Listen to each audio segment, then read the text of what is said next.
मंत्रों वाले शब्द में बहुत बल मानते हैं। आराधन वाले को विश्वास होना चाहिए कि शब्द के साथ शक्ति है, बल है और ये पूर्ण विश्वास होना चाहिए कि इस शक्ति से ही मेरा कल्याण होगा। यह विश्वास पूर्ण धारण होना चाहिए। यह विश्वास जितना दृढ़ और ऊंचा होगा, उतनी ही उन्नति होगी। कुछ साथी कहते हैं कि मेरा मन नहीं लगता। जाप करने के बावजूद भी मन अशांत रहता है। मन को एकाग्रता प्राप्त नहीं होती। वास्तव में हम शब्द के प्रभाव को अच्छी प्रकार धारण नहीं कर सके।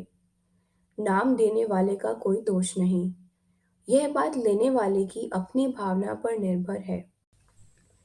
जब डॉक्टर किसी रोगी को औषधि देता है, तो वह अपनी अच्छी भावना तथा शुभकामना से देता है। जिसे आराम आ जाता है, वह सराहना करता है। जिसे आराम नहीं आता, वह डॉक्टर की निंदा करता है। यद्यपि दवाई डॉक्टर की अनुभव की हुई होती है, किंतु रोगी डॉक्टर को ही कोसता है। आराम न आने के रोगी में भी तो कोई और कारण हो सकते हैं। रोगी बद परहेजी करे, डॉक्टर तो 24 घंटे पास नहीं रहता। उसकी दवाई तो सिद्ध की हुई होती है। यदि किसी वैद्य के दो चार केस खराब भी हो जावे, तो उसे निराशा नहीं हुआ करती। अध्यात्मवाद में सिद्ध मंत्र इस प्रकार काम करते हैं। रोग मानस भी होते हैं और शारीरिक भी। रोगी को तो पहले अपने मन में यह सोचना चाहिए कि उसने औषधि ठीक ढंग से धारण की है या नहीं। अब कोई टाइफाइड का रोगी हो, वह औषधि भी ले, किंतु चलता फिरता भी रहे, तो भला उसे आराम कैसे आएगा?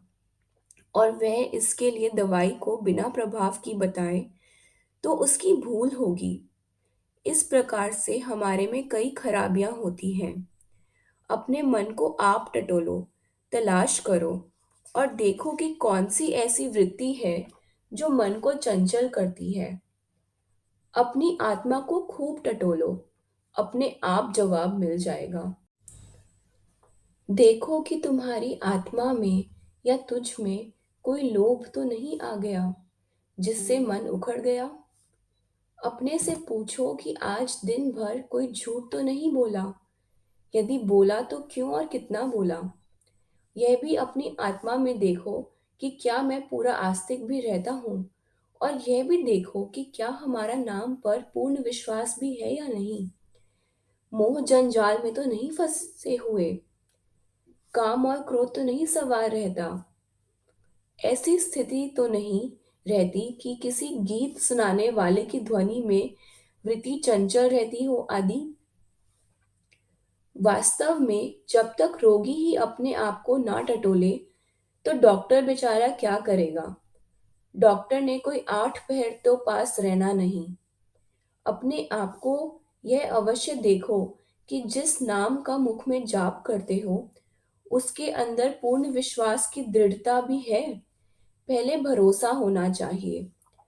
यदि कोई मुकदमा चल रहा हो और वकील कर लो, वकील तो यह कह दे कि आपका मुकदमा ठीक सफलता देगा और वकील के इन शब्दों पर विश्वास हो जाए, फिर जहां मर्जी घूमो, विश्वास पर अटल रहो, तो सब कुछ ठीक हो जाएगा।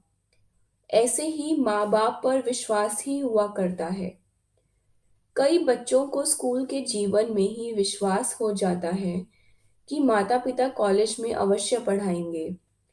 विश्वास निर्भय बना देता है और निर्भयता का ही बड़ा बल होता है।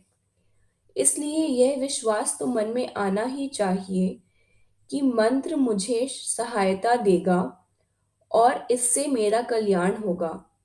यदि यह विश्वास नहीं होता, तो इसका प्रभाव कुछ भी नहीं होगा।